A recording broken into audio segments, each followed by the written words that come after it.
This was back in 2015.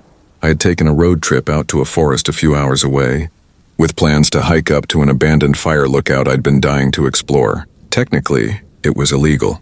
To go inside or camp there, the place wasn't maintained and could be structurally unstable, but from what I'd read online, most people said it was still holding up fine.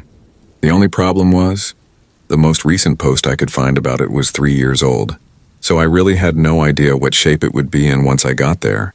I found a small ditch on the side of the road where I could park, grabbed my backpack with 2 days' worth of gear, and started the hike. Trips like this usually don't come with marked trails, so there was no defined path. I relied on a handheld satellite GPS to make sure I was heading in the right direction, but really, I was just bushwhacking through unfamiliar terrain the whole time. The hike from the road took about 4 to 5 hours. The deeper I went, the denser and rougher the terrain became. I was really banking on that fire lookout still being intact enough to camp in. If not, I figured I'd just have to find some nearby clearing to pitch my tent. After several exhausting hours pushing through the woods, I finally caught sight of it. I could see the top of the structure rising above the tree line, and when I got closer, I was relieved to find it actually looked pretty solid. The paint had long since worn away, but the structure itself seemed stable. I gave the support beams a few hard shoves and they didn't budge. Taking my chances, I climbed up the metal ladder. It felt sturdy enough, though it creaked under every step. When I reached the top, I froze for a moment, awestruck by the view. I could see the forest stretching endlessly in every direction. No buildings, no roads, no signs of people. Just wilderness as far as the eye could see. After soaking it in, I circled the ledge and stepped inside. The lookout was small, not like the big ones you see renovated into Airbnbs. This was just a single room, maybe 150 square feet. There was a decaying bed frame in one corner, an old wooden desk in another, and rotting windows spanning all 4 walls. Not much else. I set down my bag, rolled out my mattress and sleeping bag, and heated up a meal on my little camping stove. When the sun started setting, I stepped back out onto the ledge to watch it. The view was absolutely breathtaking, one of the best I'd ever seen. It felt like it passed too quickly, though, and before long I was left with nothing but complete darkness. The clouds overhead smothered the sky, leaving me without even moonlight or stars to brighten the night. With nothing else to do, I stayed out on the ledge for a while. Maybe an hour into the night, I spotted something down below, a light bobbing through the trees. It didn't look like a flashlight. It had an orangey glow and a flicker to it, like a campfire or a torch, and it was moving between the trunks not far from where I was. The idea that anyone else would be out here in such a remote section of the woods felt unlikely. There wasn't even a trail. Moving around at night with a torch instead of a normal flashlight struck me as odd. 2, I watched the light weave under the canopy until it slipped behind something and vanished. For the next 30 minutes it didn't reappear, but I stayed on the ledge, soaking up the silence and the strange calm of the night. Eventually the wind picked up and chilled me, so I stood to take one last look before heading inside. That's when I noticed someone standing below in the grassy area between the lookout and the tree line, looking straight up at me. Maybe it was the same person with the torch. "Hello," I called, not sure what else to say. They didn't answer. We just stared at each other for 10 or 15 seconds before they lifted a hand, almost like an acknowledgement, maybe an apology, and then turned and walked into the woods, no light showing. It was unnerving, sure, but for some reason, I convinced myself it was probably another hiker checking if the lookout was occupied. Maybe they hesitated because they weren't sure how I'd react. It felt like the most rational explanation in the moment. I stayed out a bit longer, and when nothing else happened, I went inside, rolled out my sleeping bag, and tried to warm up. The wind rattled the windows and the old beams groaned. So sleep didn't come easy, but I eventually dozed off. I don't know how long I'd been asleep. When I woke, the wind had died down and the night was still pitch black. I opened my eyes and froze when I heard the soft metallic creak of the ladder outside. At first I told myself I must be imagining it. Then I heard it again and again. Someone was climbing the ladder. I couldn't tell how high they'd gotten. All I could hear was the hinges at the top, creaking with each step. Outside the windows there was nothing but darkness. I unzipped my sleeping bag, heart hammering, grabbed my backpack, and stepped out onto the ledge. During the 20 or so seconds it took me to get up, the creaking grew louder and faster, like someone was rushing, then cut off just as I reached the walkway. I froze, listening for any sound. Slowly, I edged around and peered toward the ladder opening. No one was there. I crept closer, leaned over, and looked down.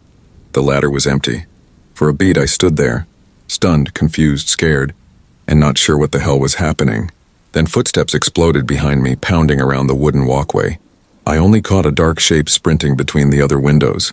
I didn't think. I dropped onto the ladder and shoved myself downward as fast as I could. My hands were slick, the metal rung slippery, and my whole body trembled with adrenaline as someone chased me from above. Halfway down, I saw a head appear over the top. I didn't stop until I hit the ground and bolted into the woods. Honestly, I don't know why I grabbed my backpack when I woke up, but it was the smartest thing I did. Maybe the thing that saved me. With my flashlight and GPS, I found my way back to the car. I drove off, and as far as I could tell, I wasn't followed. I never looked back. I was camping at a small lake for the weekend. It wasn't meant to be anything special. Just a couple of days in the woods by the water to relax. The first day was exactly that. I arrived, set up camp, and spent the day and night just chilling. This spot is out in the middle of nowhere. There's a thin footpath to it, but it isn't on any maps, so only locals would know about it. My dad used to bring me here when I was a kid. In all the years I've been going, both as a kid with him and later on my own, I'd never once seen another person. There was never even a sign that anyone else had been there. On the second day, I wandered around the lake, thinking, walking the same loop 3 or 4 times. Everything was quiet, peaceful. Then on one lap, I noticed footprints in the dirt right at the edge of the tree line. I'd been circling that same path and I hadn't seen them before. They looked fresh and obvious. There's no way I would have missed them. What unnerved me most was that they were bare footprints. No shoe treads, just bare feet. The stretch of shore where they were doesn't even offer easy access to the water. So it wasn't like someone had slipped off boots to go for a swim. And if someone had been in the lake, I would have seen disturbances in the water. Seeing those prints crawled under my skin. Why hadn't I seen them earlier? Were they watching me and staying out of sight? It was impossible not to start getting paranoid.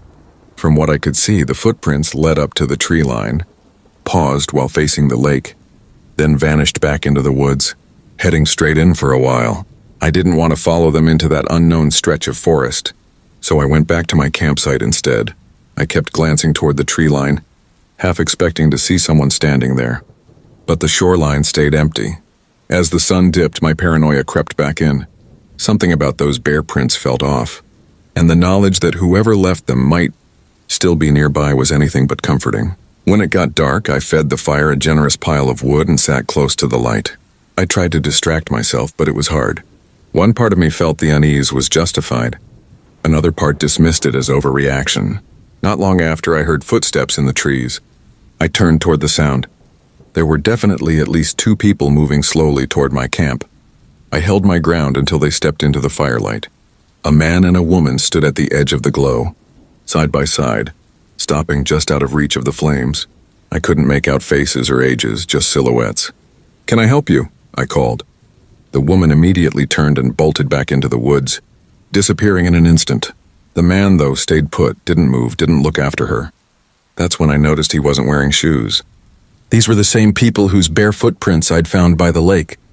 I asked again if I could help him, but he simply turned and slipped quietly back into the trees. I had an internal freakout after that. Seriously, the most unsettling, surreal encounter I'd ever had. I didn't want to stay in those woods for another second. I started packing immediately. I'm not the type to linger when things get sketchy. And luckily my setup was quick to break down.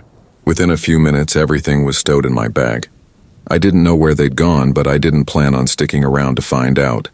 I kicked the unlit logs further into the fire so it would die down soon after I left, then headed into the woods. The walk back took nearly 2 hours. At first I was hyper-aware, convinced someone was following me. After about 10 minutes, I began to relax a little. But the farther I went, the stranger it felt.